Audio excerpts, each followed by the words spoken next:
একবার আর দুইবার না, চারবার কিন্তু জাতীয় সংসদ নির্বাচনের ফরম কিনছে এই হিরো আলম।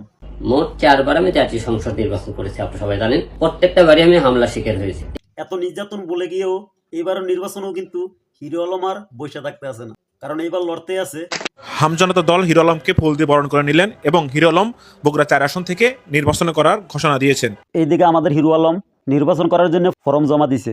জনকল্যাণের খায়রুল নেতা বলতে আছে বাংলাদেশে কোনো নির্বাচন হইতে পারে না। 1 কোটি কম্বল না দেওয়া পর্যন্ত কোনো নির্বাচন হবে না। শীত গেলে তারপরে মানুষ শীতে কষ্ট করতেছি, আপনারা নির্বাচনের জিকির করতেছেন, এটা চলবে না। তাই জনকল্যাণের খায়রুল ভাইয়ের কথাগুলো কিন্তু সত্যিকারের একজন বীর পুরুষের মতন কথাগুলো বলছে, কারণ তার থেকে ভালো ভালো নেতা, বড় বড় নেতা কিন্তু আমাদের বাংলাদেশে আছে। 1 কোটি কম্বল না দেওয়া পর্যন্ত কোনো নির্বাচন হবে না। কোনো সময় কিন্তু সাধারণ মানুষকে নিয়ে এতটা ভাবে নাই যতটা খায়রুল ভাই সাধারণ মানুষকে নিয়ে ভাবতেছে। কারণ বর্তমানে কতটা ঠান্ডা পড়তে আছে সেটা তো আপনারাই জানেন। জ্যাকেট গাদুই আরও অনেক কিছু গাদুই, তারপরে কিন্তু অনেকটা ঠান্ডা লাগে।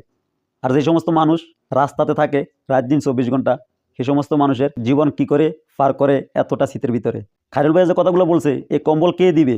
বিএনপি দিবেন 50 লাখ, জামাত দিবেন 20 লাখ, এনসিপি দিবেন 30 লাখ, কত হইলো? 1 কোটি কম্বল দেন সারা বাংলায় গরিব দুঃখী মানুষ। 1 কোটি কম্বল পাওয়ার পরে ভোটে যাবো আমরা, আর আমরা নাইলে ভোটে যাবো না। ধন্যবাদ, ভালো থাকবেন।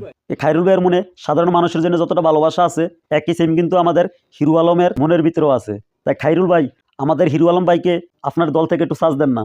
আপনারা দুজনে একসাথে মিলে বাংলাদেশের সাধারণ মানুষের খেদমত করার জন্য হাত বাড়িয়ে দেন। হিরো আলমরা এখন আর নেওয়া যাবে না, সে খালি জায়গায় জায়গায় বিবাহ শাদী করে মেয়ে নিয়ে ঘোরাফেরা করে, এগুলো এইসব লোককে আর নিতে চাই না। আমি মনে করেছিলাম নির্বাচন হবে কিনা, দেশে যেরকম গন্ডগোল একের পর এক লেগেই আছে, সেই রকম মনে হয়েছিল হয়তো নির্বাচন এখন হবে না। খায়রুল ভাই, আশা করি কথাগুলো আপনি শুনতে পারছেন, কারণ হিরো আলম ভাই কিন্তু বুঝতে পারে না যে এই সময়তে নির্বাচনটা হয়ে যাইব। এখন নির্বাচন লাস্ট পর্যন্ত নির্বাচন হয় কিনা, আজকেও দুপুর 12টা পর্যন্ত খবর আসছে যে নির্বাচন কিন্তু হবে না।